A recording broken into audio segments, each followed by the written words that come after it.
Hello, folks. I hope you're doing good. I am reading your papers, your journal one and then paper one, which are connected to each other. And I should be able to give you some feedback, by the end of this week. In the meantime, your module one is here. It has started, so I hope you are enjoying it, reading the materials. I have posted mainly 4 different materials here for this week.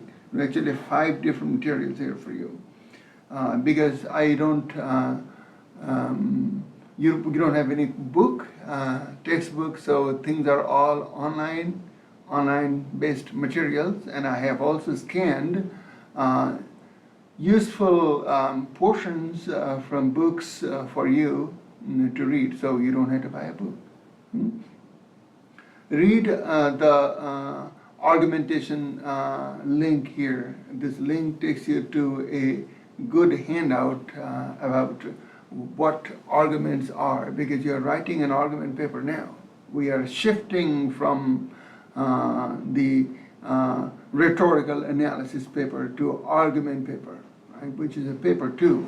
Your paper 2 is due by October 3rd, so we have more than 2 weeks for you, right, to compose the paper. And I will explain to you the prompt for the paper in a little bit, but let me tell you what we have for this week. So you have the handout for argumentation. Read what argumentation is, how arguments are structured. And this handout explains to you how arguments are different from claims or opinions. So arguments are composed of claim and evidence.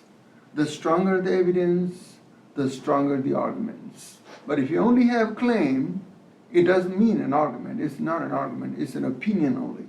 So read it thoroughly. There is a discussion board for you, a discussion 5. This is discussion 2. Okay, sorry, discussion 2. That will ask you about the difference between arguments and opinions or claims, right? I have posted here 2 interesting materials. One is School is Bad for Children. That is an article by John Holt. Read that article. It tries to prove the bad side of sending children to school and trying to prove how school is bad.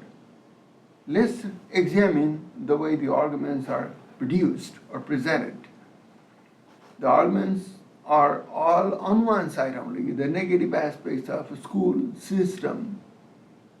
And definitely we know the positive aspects of school system, but it doesn't pronounce much about the positive side. It only shows you the dark side of a school, the not so good side of a school, trying to make a point how arguments work, how arguments are something that we can manipulate, right? Read it, and I have some discussion questions from it for you to answer from School is Bad for Children.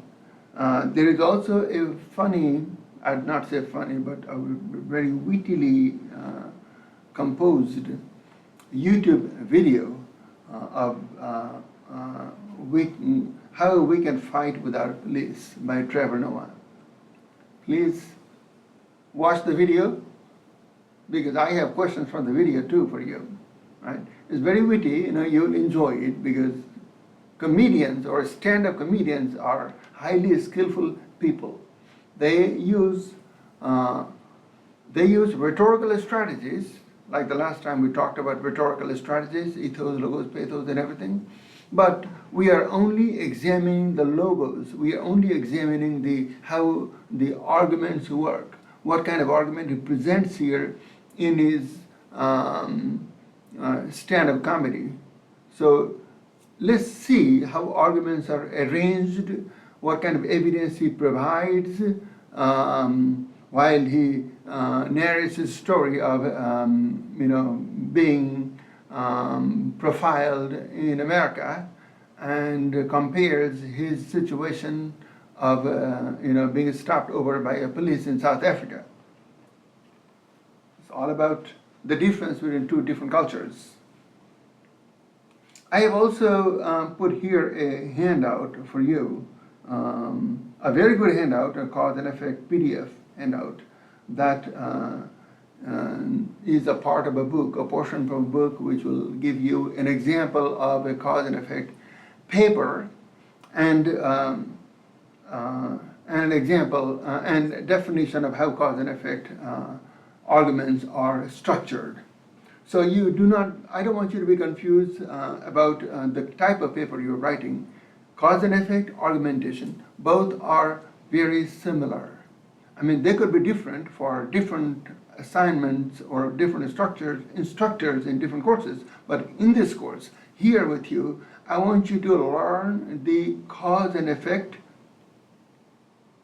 connection and then write a persuasive paper, which is very much an argument-based paper, right?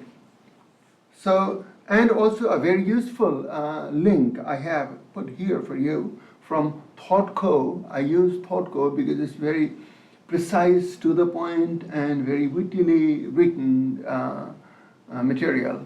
So read what cause and effect essays are composed of. What are some of the signal words in cause and effect? What characterize cause and effect? How do you identify a material to be cause and effect? That is the main point. That is the main part of it. How they are structured, the outline of cause and effect paper, and what are some of the signal words that characterize a particular paragraph or a particular paper to be cause and effect. Very important for you. It'll help you in writing your paper on your own. So please, I have not put any quiz or any assignment for this week except for this discussion board. So go to discussion board and then just answer the questions. I believe you will like it, and then I will talk about the paper 2 prompt in my next video. In the meantime, read the paper 2 prompt thoroughly, which is in the assignment folder in the Blackboard here. Any questions, please send me a message. Also read the announcement. I have summarily explained to you what this week comprises of, this module comprises of. So send me a message. I'll be very happy to respond to you as soon as possible. So you have a nice day for today, and just wait for my next video. Thank you.